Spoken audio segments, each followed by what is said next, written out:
Om Sahana Bhavatu Sahanau Bhunaktu Sahaviryam Karavavahai Tejasvinavadhitamastu ma Vidvishavahai. Om Shanti Shanti Shanti.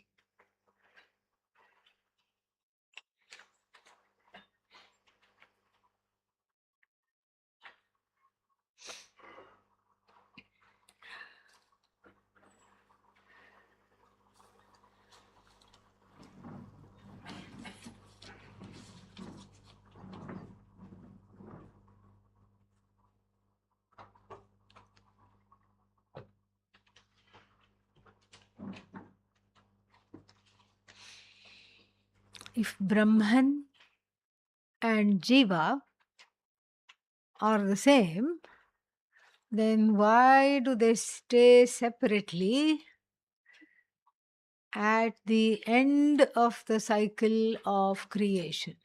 Pralaya. They're in the same room. Yeah. They're not staying separately. Yeah. In fact, there is no Jiva. Jiva hood is not there. Ishvara hood is not there. Ishvara ness is removed because it is a superimposed causality that quote unquote makes Brahman into Ishvara. So that status giving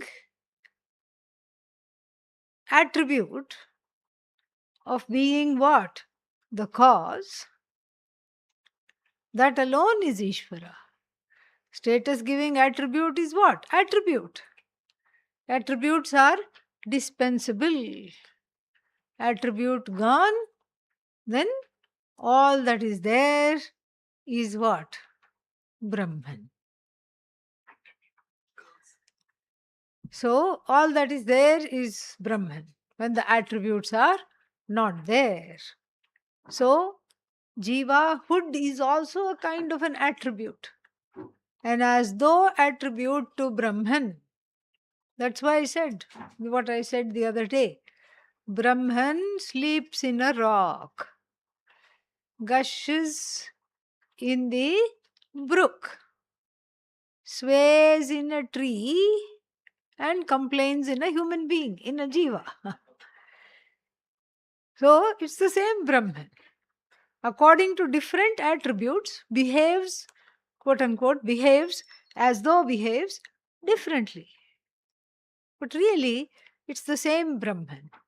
The attributes gone, it's the same thing. It's like you can have a filling, chocolate filling, all right? You can put in between two biscuits and make a cream biscuit, very nice, with chocolate filling. The same thing, you can use some piping and put it in some pastry, like a croissant, chocolate filled croissant. You can put it in an eclair, yes. And what else? You can put it directly in your mouth also. That's also a filling. The same filling. Inside something that is crescent shaped, it's called croissant. Inside a biscuit, it's called a cream biscuit. Inside something else, it's called something else. You can even put it in a roti and make chocolate filled roti. Yeah. Has anybody tried that? That would be interesting. So, Brahman is the filling. And somehow we have figured this out. So, in many cultures, we have sweet dishes with filling in them, right? Yeah. What else to do? You make a kind of a shell, name and form, and then you put the filling. But in India, we have taken it to another level entirely because the filling has a name. What is the name of the filling? Purna. Yes, that which is limitlessly whole. And as children, we used to take those modaks and then take out the skin when nobody was looking, give it to the dog or something, and then eat the filling. Because that was sweet, the name and form was just dispensable. And so it's the same Brahman. So in Pralaya, what happens? What resolves? Name and forms resolve. So there is no more croissant, no more biscuit, no more eclair, whatever that pastry in which the filling goes called eclair, no more donut. Ah, that's another thing, donut. How could we forget that? Nice and fried. So, donut, all that is gone. All that is there is what? What is left is filling. That's what it is. So Jiva you cannot say is mithya, Ishvara you cannot say is mithya, but Jivatvam is an attribute, a so-called attribute, and as though attribute to Brahman that is free of being Jiva. Ishvaratvam is also an as though attribute to the same Brahman that is free of being Ishvara. That is the idea. So therefore, yeah, so they don't stay separate. They're in the same room. They are, you cannot even call it Brahman Jiva. You cannot even call it Ishvara Jiva. All that is there is Brahman along with Maya Shakti in a latent avyakta form. Avyakta means what? Unmanifest form. Hope that was clear.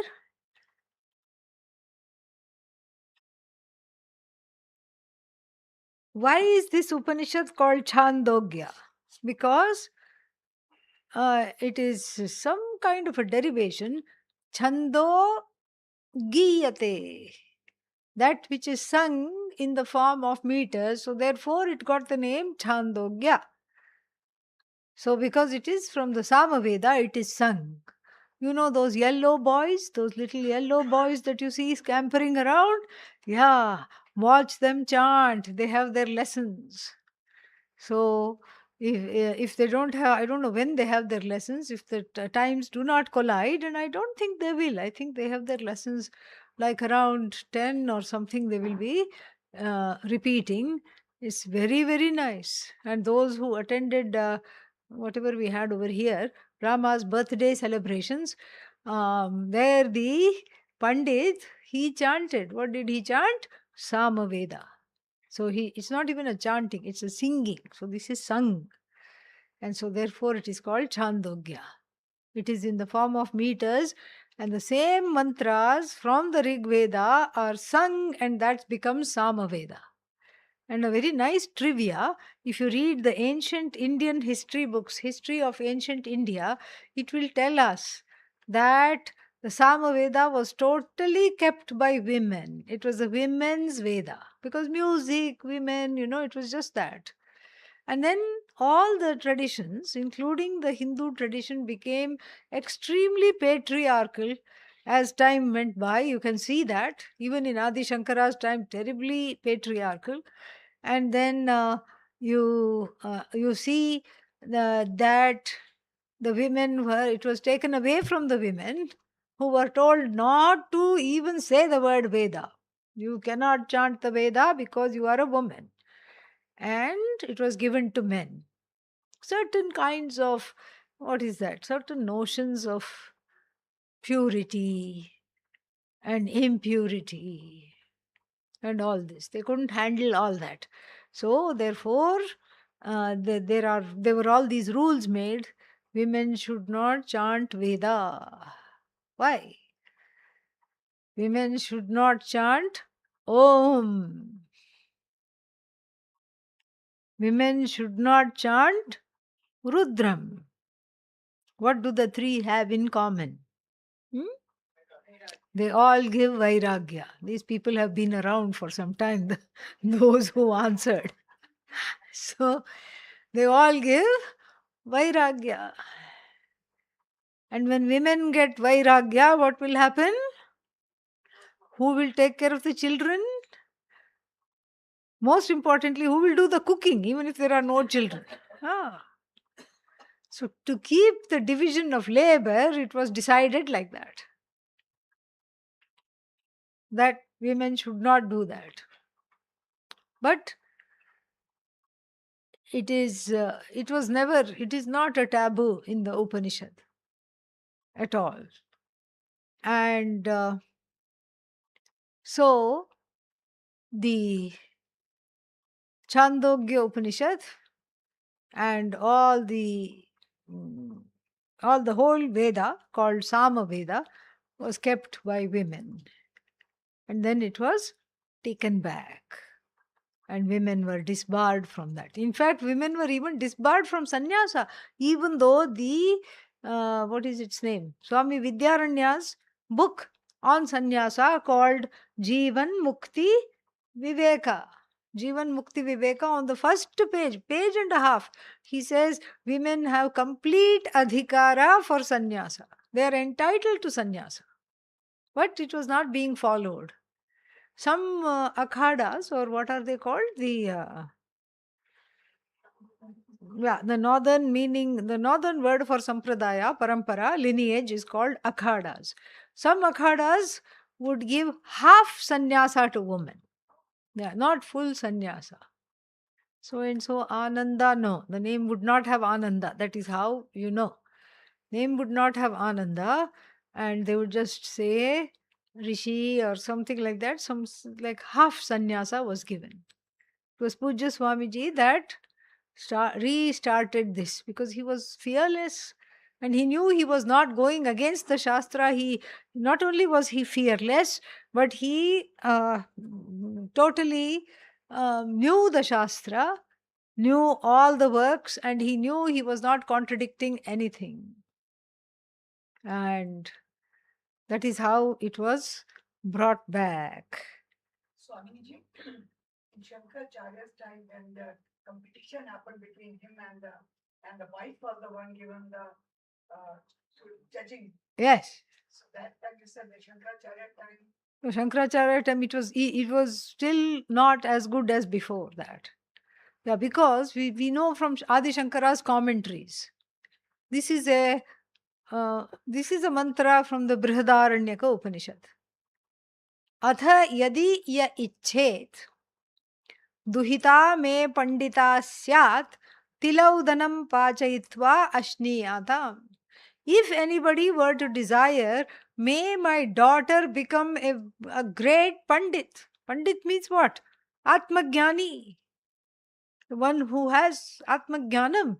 May the parents eat a mixture of sesame seeds and rice. We have forgotten the recipe. The recipe is not there, it's lost to us, or maybe it's in some other Brahmana portion. We don't know. But this was the advice that was given. Commenting on that, Adi Shankara sadly notes. What does he note? He says, sadly, the woman's pandityam, duhitayaha pandityam, grihakarya vishaye eva. It has to, sadly, the panditya, the wisdom or the jnana of the daughter has to be interpreted in terms of household works, where she can shine as a jnani. What kind of a jnani? Interior decor jnani. What else? Cooking, food jnani. If not a foodie, a food jnani.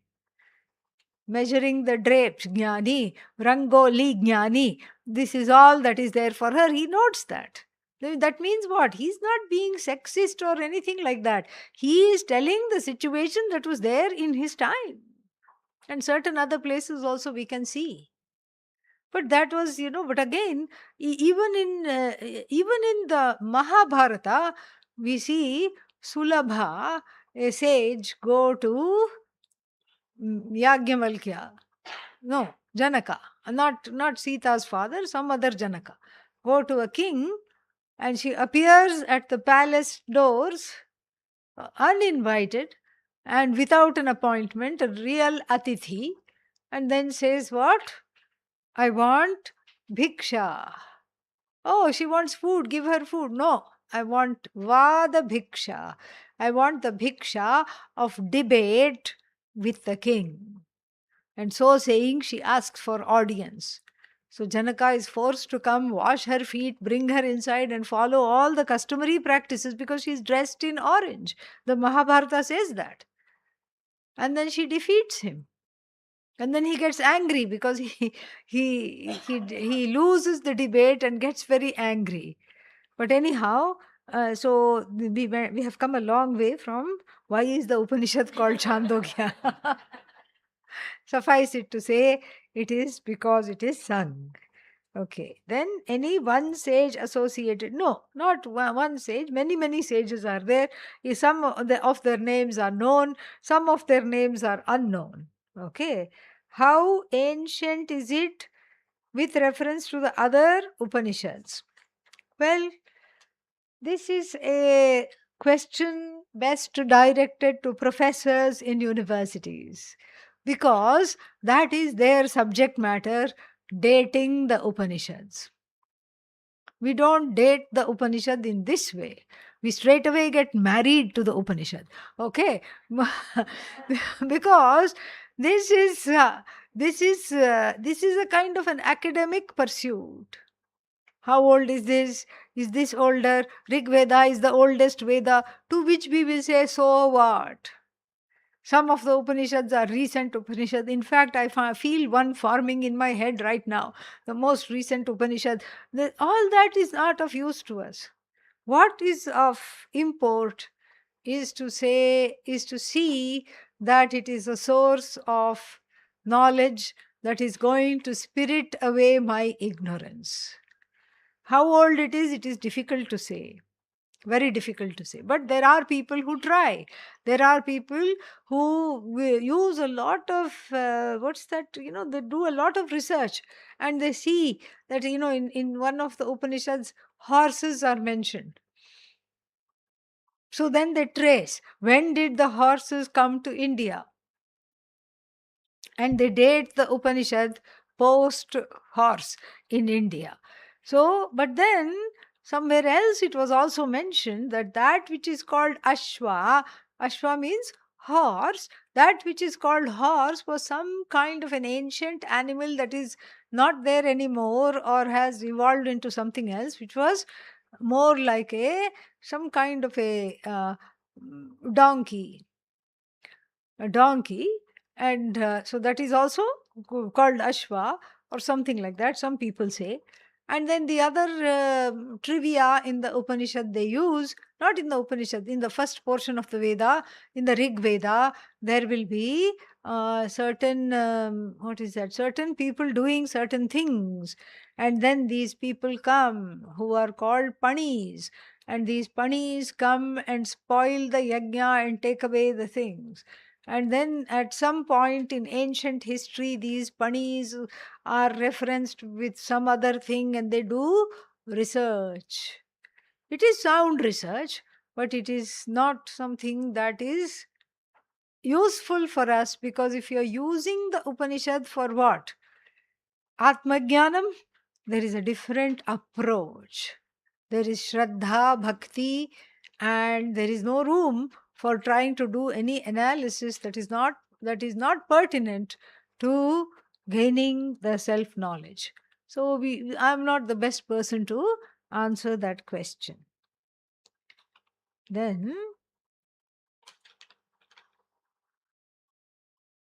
is Maya a pedagogical tool also? Is it a concept?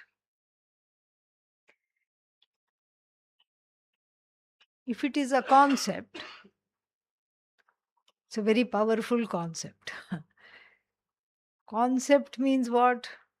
Is the potholes on the road, are the potholes on the road a concept?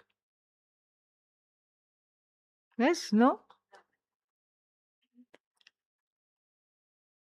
Because if supposing I say yes, the potholes are an interesting concept, then I'll have to go to a conceptual osteopath after driving over them and pretending they were not there. Right? So it has a certain reality that is experienced, but it is not the ultimate reality. It is the stuff of which the Jagat is made. It's both the raw material and the knowledge that is there, which is the mixture of which is called Jagat. And it is one with Brahman, and as though reality. So I don't know if I feel quite comfortable calling it a concept. You can take it as a concept, nothing wrong. I would rather say that it is a pedagogical tool. Yes, because at the end of the teaching, what Maya, what Jagat? What Jagat? There was one sannyasi who used to sit somewhere here on the banks before all this became buildings. Before that, he used to sit somewhere here on the banks, and he was always happy, apparently. And then people would come, and then somehow the word spread that he treats depressed people. And nobody knew that he did that. He himself was surprised that when he was told that you are treating depressed people, he said, "Is that so?" And he himself did not, intend to do that. But when sad people used to come, people sad about something in their life, I'm feeling low, Baba ji, I'm not in a good place, Baba, and I'm having this whatever. Why do you think it is? He would ask. They would say, it's because this world is like this. And then he would look at them, smile broadly, and say, what Jagat? What world? And they would go back smiling, apparently. He had some siddhi of making people feel better. So the Maya is there to cross conceptually, because there is nothing to avoid, nothing to break our heads over, nothing to shun, nothing to, for that matter, even to go after. It's an as though power that has given rise to this as though variegation, the many and varied names and forms that we see. But the names and forms, as the first question told us, what are they? They are the shell. And what is the shell comes and goes, the shell is subject to modifications, all that is Maya. But the filling is what? Brahman. I was waiting for someone to say chocolate, but nobody did. No one did. So the filling is what matters. And so, but the filling by itself is, you cannot quite eat it like that. You can only eat it along with everything else. So the name and the form is gives the filling, animates the filling, because the feeling by itself is just sitting there. The name and the form gives it a structure, gives it a pizzazz that it did not have before. So Maya is just to enjoy. If we know, it is enjoyable. If we don't know, it is miserable. And if we are in the process of knowing, it's a pedagogical tool. So there is nothing but Sat, and that's the absolute reality. You are absolutely correct. Yes, it is the truth. Because it is so, it is beyond the limits of language. No, don't say that. It is not beyond language, because otherwise, what are we doing here for the whole week? Yeah, we are using language. Okay, but you can say it is not conveyed directly by language. It is conveyed implied. It is implied. It's the implied meaning of the words. It's not the direct meaning of the words. That we can say. Okay. And then thoughts, yes, it's thoughts, time, objects, etc., while also being in and through immanent in all of them, like the adhishthanam substratum. Okay. Many prakriyas are deployed to arrive at this non-dualism, all nothing but scaffoldings, as though captures it so well, making it both empirical, making both the empirical and the absolute simultaneously visible, These are the not yet there, which makes me wonder, are Maya, Mithya, Prakriti all but pedagogical tools which ultimately have to be dropped, like the thorn which is discarded after removing another thorn? Yes, you got it. Wonderful.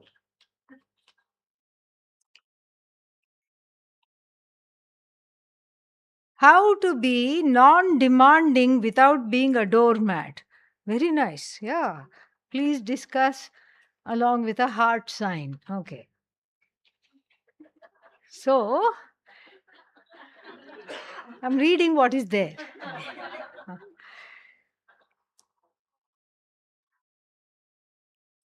Doormat.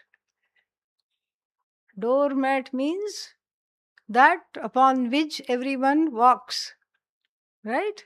Yeah. So, feeling like a doormat means feeling used. That's the sense I'm getting. Feeling walked all over, right? As though one does not matter. So, that is on one side of the continuum. On the other side of the continuum is what? Non demanding. So, non demanding is equal to doormat. How to not do that? That's very interesting. Non demanding means being, to me, it means, according to the Shastra, it would mean being in one's space. When I start demanding, I am in other people's spaces. It causes disturbance. If it causes disturbance, then I'm in other people's spaces.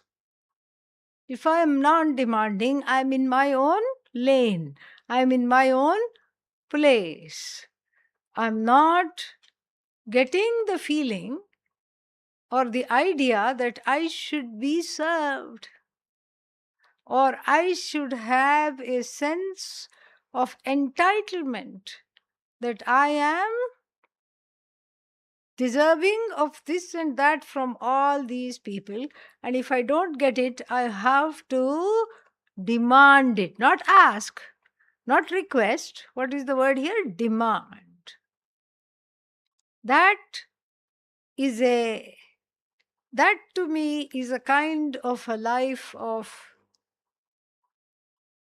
being demanding, is a life of sadness, because not many people are comfortable with demanding people. They are not very popular. They may strong arm everybody and get their way, get what they think is due to them, but rarely are they appreciated. Rarely, they will not be the one who people seek for help. People will not seek them for help. Non demanding means being what the Bhagavad Gita describes in the 5th chapter as Yadrichha Labha Santushtaha, being happy with whatever is gained without finding fault with it and without thinking that one is due something else than what is already there. In the 12th chapter, the same idea is conveyed through the expression. What is the expression? Santushto yena kenachit aniketa sthiramati, etc. That is not relevant right now. So santushtaha yena kenachit. Yena kena means whatever that comes, one is happy. One has trained oneself to not want some things that are not there, so that even when they are there, one is delighted and happy. When they are not there, one doesn't miss them. Agate swagatam. When it comes, say welcome it. Nirgate. When it goes, Do not shed tears. Bye bye. That's all. So that is what is non demanding. This doesn't mean that you don't have healthy boundaries and you become a gopher. Gopher means go for it. Whatever anybody says, you go and get it. You don't become what is that? You don't become a gopher for people. That's not the idea. You don't have to let people walk all over you. You can be quiet. You can have a quiet contentment without really wanting, letting people abuse you. You can have healthy boundaries. You can say, if somebody asks something and you're not able to do this, that's not, being non demanding. You can just say, I'll do it later, or this is not a good time. That is how it is.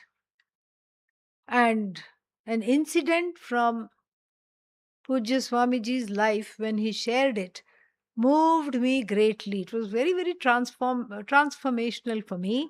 And I'm sharing it in the spirit that it will also be transformational for you. So he was in an ashram for some time and he had a lot of responsibilities, was very well known and loved. And then he was in a good position, in a high position, visible position. And then the person who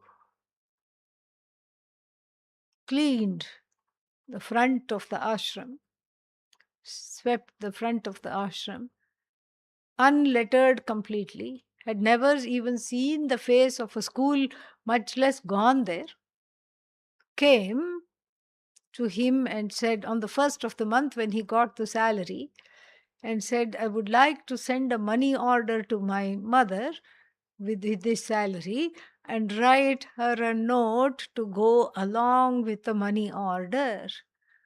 Would you please write the letter for me? And Swamiji was a little puzzled because there was an office. He could have asked anybody there. There was so many other people who come to the ashram for camps, for retreats, visitors, and so many other people, students studying there. So many people were there. So anybody else would have thought, what's wrong with this man? So many people are there. Why me? And they could have just direct, and then, if I write 1 month, every month he's sending, that means because it's the first of the month and he caught hold of me. And then next month also he will come to me. And then now it is March, April, then May, then June, and all I'll be doing is what? For the rest of my life, writing letters for this man. This is how most people would have thought. What did Swamiji think? Look, out of all the people in the ashram, everybody in the office, everybody who is coming to visit, occasional visitors, out of all the students, the staff, visitors, regulars, he has chosen me because he trusts me, because he would like me to do it for him. Nobody thinks like that. It takes a Mahatma to think like that. And then he wrote month after month, for many months. After that, he himself found somebody else. He himself felt bad that he was coming to such a big person for such a small thing. After a few months, he himself moved on. But that is how we grow. That is how we grow. And in the beginning of this retreat, we said, when we studied the Shanti mantra, Anirakaranam astu, Anirakaranam me astu, let there be no negation anywhere. It's all about saying yes to life.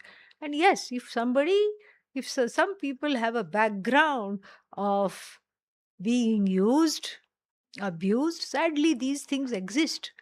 So that has to be worked on. Healthy boundaries have to be established. And if there is a chronic way of being unable to say no, we have to fix that for ourselves. We have to make that fine distinction between when to when is it that I'm doing self care and I need to do this for myself? And when is it that I'm just being careless and lazy and I just, I'm blowing somebody off just for the sake of it? I have to be able to have that viveka, that discernment. It will come with the knowledge, it will come.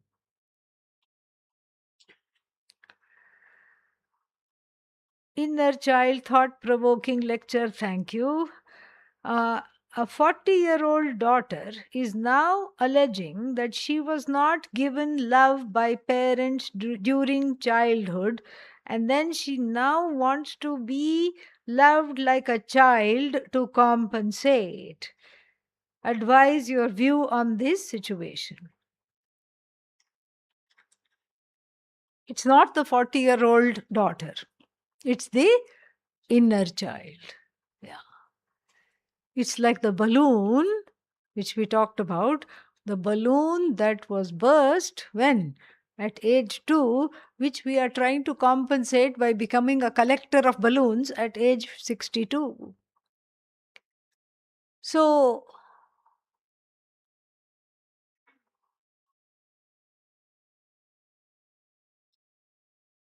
I would say to this young woman that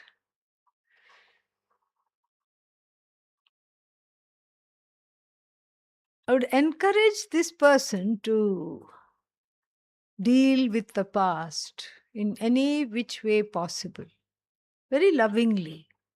Because if you tell this person who has this particular attitude, like you haven't given me love, you haven't loved me, it's a perception. You haven't loved me is a perception. And so, if you tell this person, even if I love you now, it's not going to help. And let me tell you the story of balloons that I learned recently in my retreat. It's going to alienate even further. So we have to have a different tactic. So we have to say, what do you consider love? Have a treatise or a discussion on love. What do you consider being loved? What was it that was left out? What is it that you want me to do? And if it is possible for you to do for a short length of time, very short length of time, you can do it and you can say, let's see how this works. Let's try it for 3 days, 72 hours. Let's try it and see if you feel better. And if I can continue like this, both we have to see. Correct? You have to say that. And then you reassess. And then if the person says that, I felt better for 3 days and now I feel terrible again, then that means what? There is a dependency. That also can be pointed out. But mainly, the person needs to be encouraged to do inner child work. There are inner child work books that you can purchase and give. And then there is inner child, lots of books are there. And then you can also encourage the person to take for a few sessions of some kind of therapy. The family systems therapy is very effective because it not only takes the individual's pain or difficulties, but also keeps in mind the family as a system, as a dysfunctional system, as a functional system, and sees what are some aberrations and how one is participating or contributing to the dysfunction of the family, and how one is what kind of behaviors will not let us contribute to that dysfunction. So that is what has to be done. And soon the daughter will realize that, she wants to be loved as a child means what? Sometimes it's extreme also, but if it is within limits, you can do that. So she wants to be loved like a child. You can, but not, you can't be indulged to without boundaries here. If she wants to drink out of a feeding bottle, that is not possible. For example, we don't know. We don't know where the person is. So barring that, loved like a child means what? If it is affection shown, if it is being listened to, all this one can do. There is nothing wrong. It's a perception. But they have to be encouraged to see that there is the inner child. There is an unconscious mind for everybody. And all the problems do not belong to somebody else. My problems are because of you. If I say there's already something wrong in this sentence structure, because it's the inability to introspect. And Vedanta begins when we stop blaming others and when we stop blaming ourselves also. That is the beginning of spirituality. That is the beginning of Vedanta. So she can be told that. She can be told a very beautiful sentence, an expression in the West that we have, which is, you spot it, you got it. If you are troubled by somebody's anything, somebody's behaviors, quirks, issues, that means you have the same issues. In the other person, they are just magnified, reflected, and mirrored to you. So if somebody is, if you think somebody is giving you grief, it's the source of that grief is right here.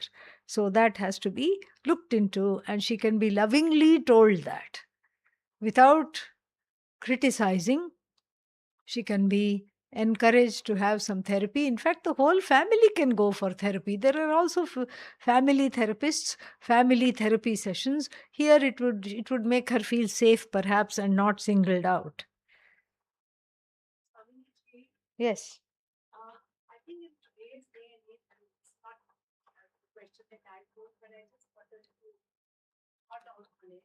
That it's most of the children, teenagers, early adults, most of them feel that way, that parents haven't spent enough time with them because both the parents working.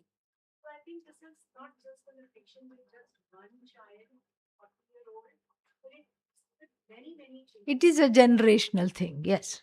It is definitely a generational thing. Yeah.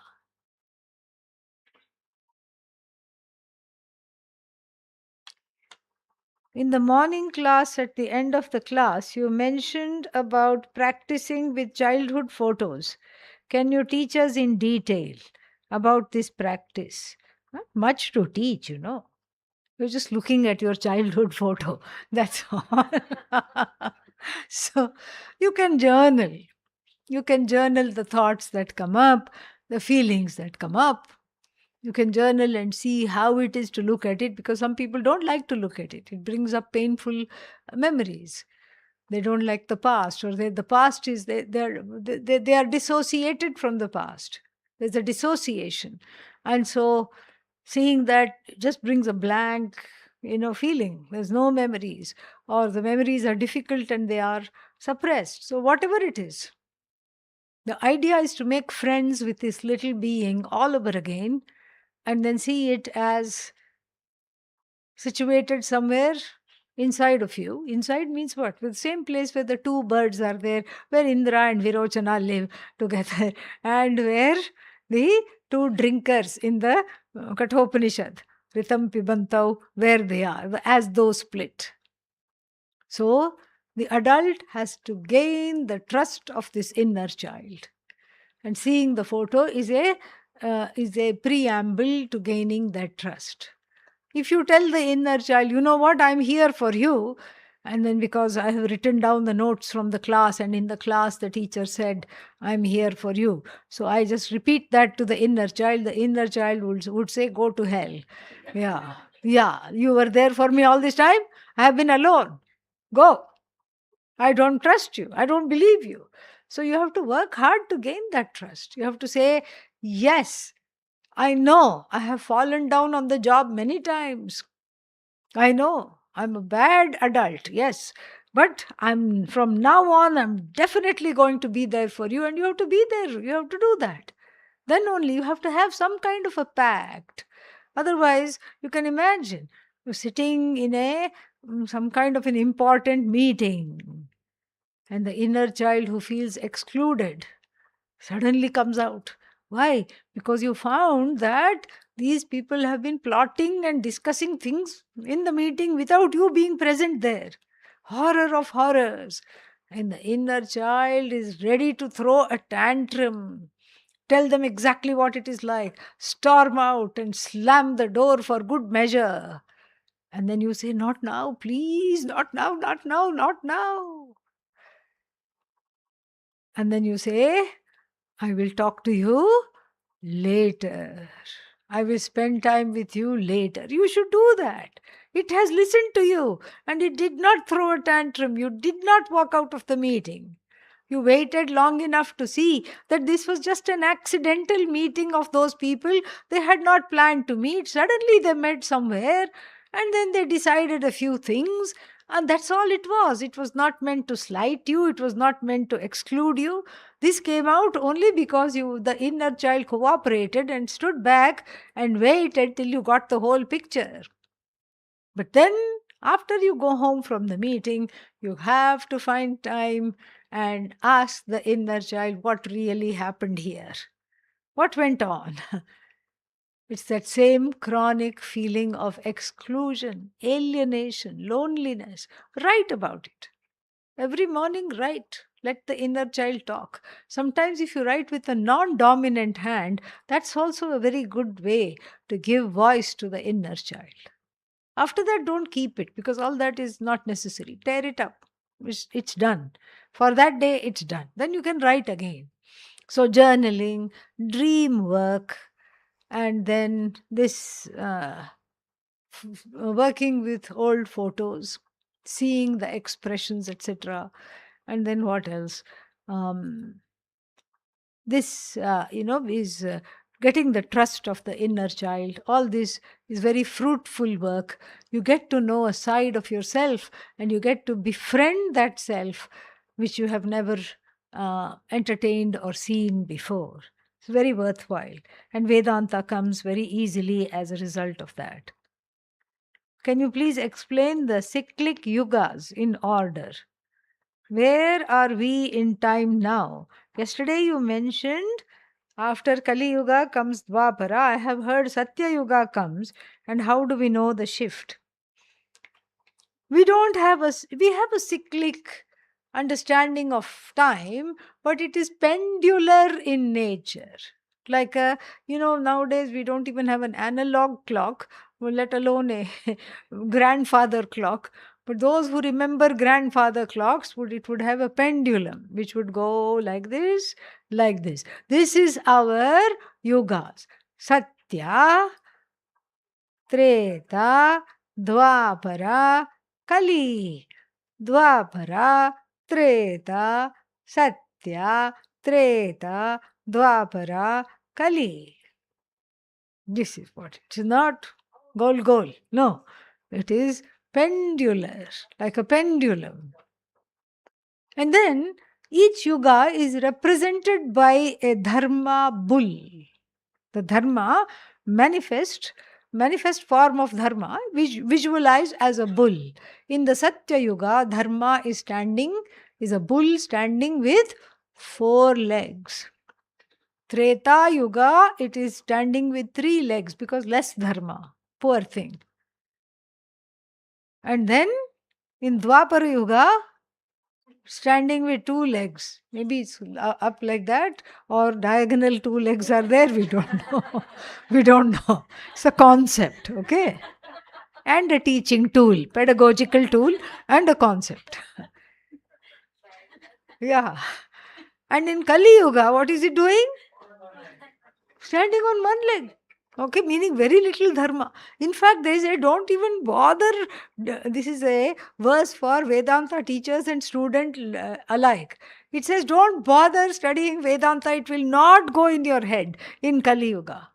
Kalau kalmasha chittanam papadravyopajeevinam vidhikriya vihinanam harer namaiva kevalam. So Kalau means in the Kali Yuga. You know the meaning of Kali? What is Kali? conflict, strife, sorrow, pain is all called Kali. So Kalau, seventh case, in Kali Yuga, Kalmasha Chittanam. Everybody has what? Kalmasha in their chitta. Well, that didn't help.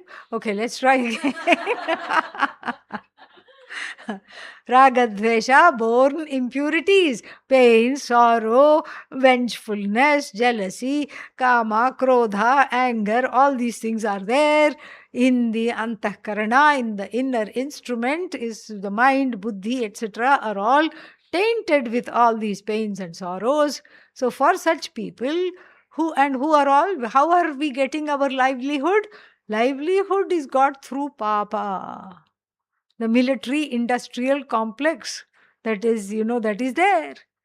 And then through whatever, even if you're in the most sattvic of businesses, let's say, there will be something that is hurting somebody somewhere, because it is Kali Yuga. Somebody is cheating somebody of their dues somewhere, and for some reason I am involved in that. Everybody is involved in that. So, not only that, vidhikriya vihinanam. You don't even know how to say karma kanda, let alone read the karma kanda, let alone follow the do's and don'ts there. People who have no do's and don'ts in their lives, what Vedanta will they study? How will they get moksha? So, therefore, harehe namaiva kevalam. Only the name, chanting the name of Hari will help you. So Kali Yuga with only one dharma leg of the bull is a very, very difficult yuga dharmically. But it is the shortest of all four, clocking in at 436,000 years only. Yeah. And the proponents who say that Kali Yuga is we are still in Kali Yuga, say we are in the first quarter of Kali Yuga. So we are in somewhere in the 100th year.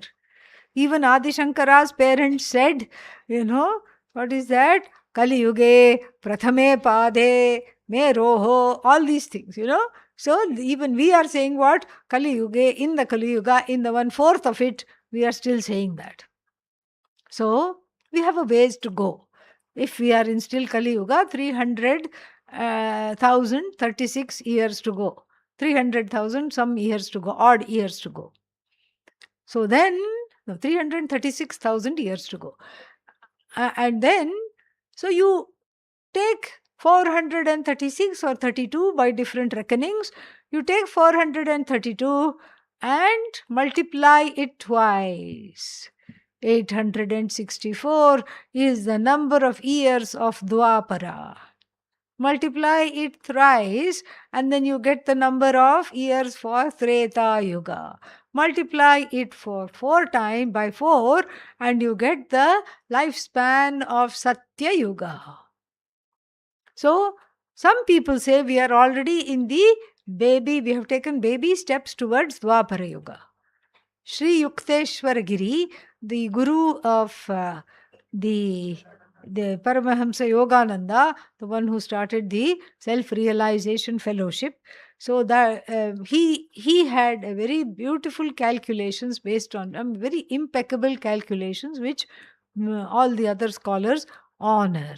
So, have I answered the whole question fully? Yeah, so that is the yuga.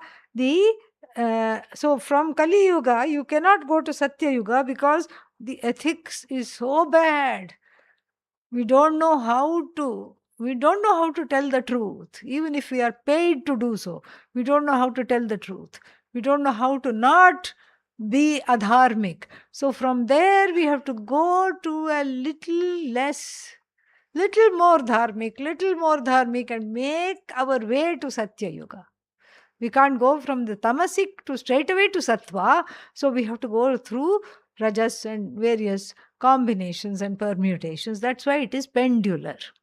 So Satya, which is a very perfect yoga, and all these imperfections, and then from Kali, a little bit less and less adharmic, and then you make your way to Satya. then what does the Vedantic tradition have to say about the responsibility to transform the social structures of oppression in addition to doing seva? We don't, Vedanta, see, there's a difference. Because if you are studying Vedanta and you see something that is unjust, it's not that you walk away and you say, I'm aloof, udasina. Why? Jagat mithya. It doesn't exist. It's not really happening. That's not the idea. If you can help, you help. You help. But most of the time, when we are talking of social structures, those are not small things. Those are well entrenched, extremely embedded, extremely oppressive structures which know how to continue to be in power. They know very well how to oppress. They know very well how to continue to be relevant for themselves, not for anybody else. Like, for example, dictatorships, like some other oppressive regimes, etc. Even there, one can do things. One can educate others. One can help others, however one can. But what Vedanta would say is that whenever we come into these kinds of a situation where we talk about social oppression, social injustice, there is a touch of the subjective. There is a touch of subjectivity because I'm bothered by it. That's why I want to do something to change it, because it bothers me. It bothers me that people are treated badly. It bothers me that I am treated badly. It bothers me that these people, somebody is getting rich somewhere all the time and then somebody is keeping on getting poor. It bothers me that the distance between the haves and the have not is increasing all the time. It bothers me that people cannot afford anything and some people can need not even think about that. It bothers me that there is environmental problems. It bothers me. And as long as it bothers me, I am not a clean agent of change. I cannot be, because I'm invested in the outcome. Vedanta would say, heal that botheration. As you can plunge and do many things, but also recognize that botheration, recognize the roots of that botheration have to do with you and you alone. The I matters. So if it bothers me, I have to look deep within at the source of that botheration. Is it an authority issue? Is it stemming from an authority issue? Is it stemming from some neglect that I experienced? Is it stemming from some misunderstanding? And how might those social structures of oppression be connected to the oppressions that I perceive to have in my own life? This connection has to be made. And whatever is bothering me, I have to lighten that. I have to be rid of that burden. At least I have to introspect and make that burden into a social fact so that I know it is here. That's half the battle won. And then I process it. We have to process it. We have to process the hurts and everything. And then when one is free, then one can do lots of things to help others. Yadyad acharati shrestha tattadeva itaro janah sayat pramanam kurute lokastad anuvartate. Which Upanishad? Bhagavad Gita. Which chapter? 3. Which verse? 22. Yeah. Yadyad acharati shrestha. The free person, one must understand. First, one must understand, even before one is free of all these burdens, the Gita says, Gita is Vedanta, Gita says, however the person in a position of leadership behaves, the other people will also follow. So responsible leadership, spiritual leadership, doesn't mean you're a spiritual leader, but spiritual leadership essentially means, you know what it means? It means taking the responsibility of this, my leadership, I take it seriously so that what I do matters and it's influencing other people. So if my activism is tainted by my passions, then it will affect other people who are following too. I will set a wrong trend. And this is what Lord Krishna says. न मे पार्थास्ति कर्तव्यम त्रिषु लोकेषु किंचन. In all the three worlds, Arjuna, I don't have anything to gain. I don't have anything to lose. But still you see me doing work. Anavaptam avaptavyam. I don't have anything to gain. I don't have anything to lose. Still you see me doing so many things. I just did this, I showed them this, I told them, I gave them a lesson, I did here, I went there, I did all these things. You read Lord Krishna's life and you see all the things that has been accomplished. Why? Why did you do all those things? Yadi aham na varteyam jatu tandritah jatu karmani tandritah mama vartma अनुवर्तन्ते मनुष्याः पार्थ सर्वशः उत्सीदेयुरिमे लोकाः न कुर्यां कर्म चेदहं शंकरस्य कर्ता स्याम उपहन्यामिमाः प्रजाः. I will have destroyed my own people, the ones that I want them to follow me. But if I am acting out of strong passions or wrong passions, then they will also be affected. Or if I withdraw from all actions just because I don't feel like doing it, they will also withdraw, and then chaos will ensue in the society. This is how the leader must think. And the other thing, the third chapter is very useful for these kinds of practical issues.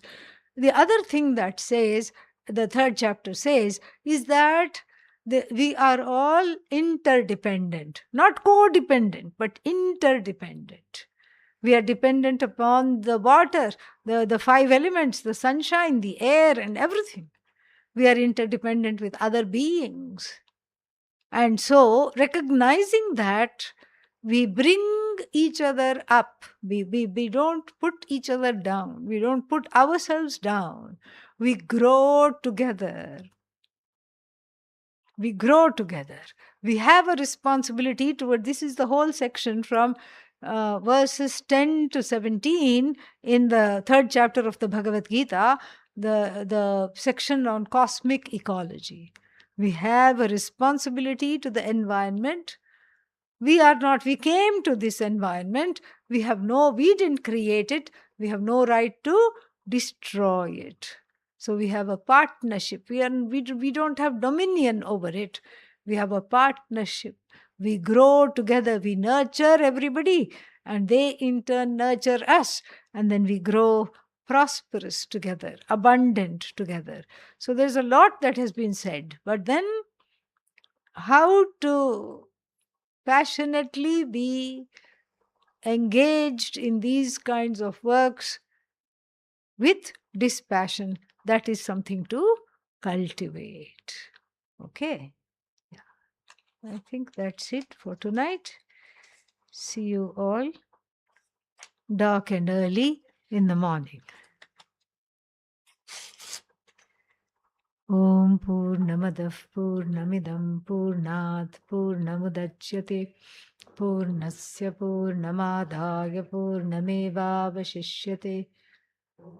Shanti Shanti Shanti. Harihi Om Shri Gurubhyo Namaha.